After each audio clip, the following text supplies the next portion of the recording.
Medical science বলে একটা মানুষ সর্বোচ্চ ব্যথা সহ্য করতে পারে 45 ইউনিট, তার চেয়ে বেশি হলে সে হয়তো বেহুশ হয়ে যায়, না হলে মারা যায়।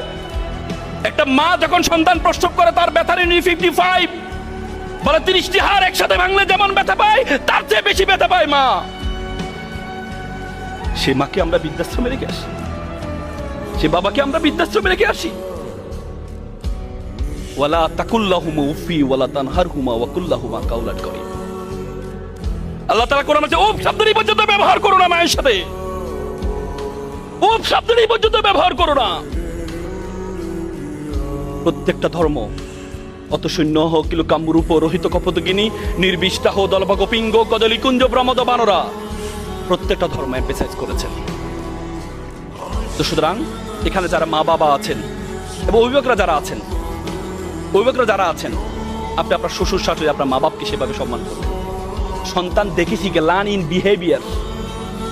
সন্তান দেখে শিখে, সন্তান আপনার থেকে দেখে শিখবে। সন্তান যখন দেখবে পরিবার মানে আপনি, আপনার সন্তান, আপনার শ্বশুর শাশুড়ির পরিবার, সন্তান যখন বড় হবে সন্তান মনে করবে আমি, আমার সন্তান, আমার শ্বশুর শাশুড়ি আমার মা বাবা পরিবারের অংশ। 3 প্রজন্ম যদি কোনো পরিবারে একসাথে থাকে, পরিবারটা জান্নাতের বাগানে পরিণত হয়। দাদা দাদু, মা বাবা, ছেলে সন্তান, সন্তান সন্ততি একসাথে যদি কোনো পরিবারে থাকে, এই পরিবারটা ফুলের বাগানে পরিণত হয়। পারবেন তো ইনশাল্লাহ?